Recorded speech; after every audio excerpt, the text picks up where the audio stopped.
रसूलुल्लाह सल्लल्लाहु अलैहि वसल्लम ने फरमाया, अल्लाह ताला क़यामत के दिन लोगों को जमा करेगा और वो इस बात पर फ़िक्रमंद होंगे कि उस दिन की सख्तियों से कैसे निजात पाई जाए। इब्न उबैद ने कहा, उनके दिल में ये बात डाली जाएगी और वो कहेंगे, अगर हम अपने रब के हुज़ूर कोई सिफारिश लाएं ताकि वो हमें उस जगह की सख्तियों से राहत अता कर दे। आपने फरमाया, चनाचे वो आदम अलैहिस्सलाम के पास आएंगे और कहेंगे, आप आदम हैं, तमाम मखलूक के वालिद। अल्लाह ताला ने आपको अपने हाथ से पैदा किया और आप में अपनी रूह फूंकी और फरिश्तों को हुक्म दिया तो उन्होंने आपको सजदा किया।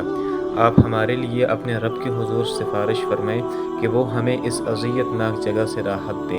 वो जवाब देंगे, मैं उस मकाम पर नहीं। फिर वो अपनी गलती को जो उनसे हो गई थी याद करके उसकी वजह से अपने रब से शर्मिंदगी महसूस करेंगे और कहेंगे, लेकिन तुम नूह अलैहिस्सलाम के पास जाओ, वो पहले रसूल हैं जिन्हें अल्लाह ताला ने लोगों की तरफ मबऊस फरमाया। आपने फरमाया, तो उस पर लोग नूह अलैहिस्सलाम के पास आएंगे। वो कहेंगे, ये मेरा मकाम नहीं, और वो अपनी गलती को जिसका इर्तिकाब उनसे हो गया था याद करके उस पर अपने रब से शर्मिंदगी महसूस करेंगे और कहेंगे, लेकिन तुम इब्राहीम अलैहिस्सलाम के पास जाओ जिन्हें अल्लाह ताला ने अपना खलील खालिस दोस्त बनाया है। वो इब्राहीम अलैहिस्सलाम के पास आएंगे तो वो कहेंगे, ये मेरा मकाम नहीं है, और वो अपनी गलती को याद करेंगे जो उनसे सरजद हुई थी और उस पर अपने रब से शर्मिंदा होंगे और कहेंगे, लेकिन तुम मूसा अलैहिस्सलाम के पास जाओ जिनसे अल्लाह ताला ने कलाम किया और उन्हें तौरात अनायत की। लोग मूसा अलैहिस्सलाम की खिदमत में हाज़िर होंगे।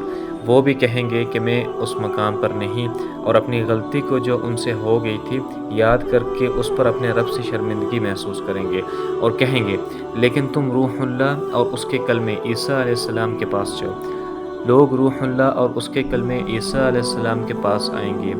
वो भी ये कहेंगे, ये मेरा मकाम नहीं। तुम मोहम्मद सल्लल्लाहु अलैहि वसल्लम के पास जाओ।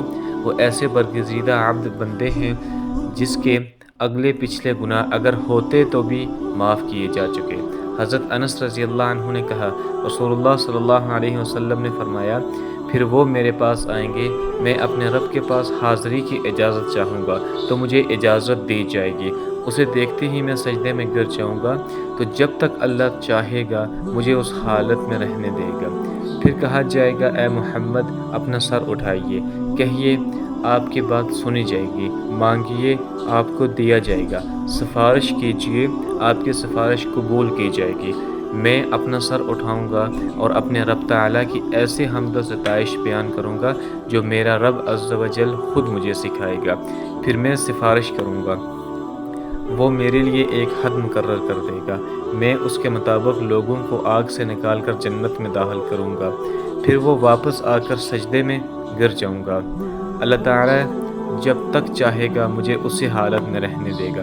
फिर कहा जाएगा, अपना सर उठाइए, ए मोहम्मद सल्लल्लाहु अलैहि वसल्लम कहिए आपकी बात सुनी जाएगी, मांगिए आपको मिलेगा, सिफारिश कीजिए आपकी सिफारिश कबूल की जाएगी।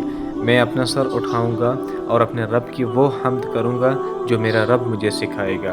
फिर मैं सिफारिश करूंगा तो वो मेरे लिए फिर एक हद मुकर्रर फरमा देगा। मैं उनको दोज़ख से निकालूंगा और जन्नत में दाखिल करूंगा। हज़रत अनस रज़ियल्लाहु अन्हु ने कहा, मुझे याद नहीं, आपने तीसरी या चौथी बार फरमाया। फिर मैं कहूँगा, ए मेरे रब, आग में उनके सिवा और कोई बाकी नहीं बचा जिन्हें कुरान ने रोक लिया है, यानी जिनका दोज़ख में हमेशा रहना अल्लाह की तरफ से लाज़मी हो गया।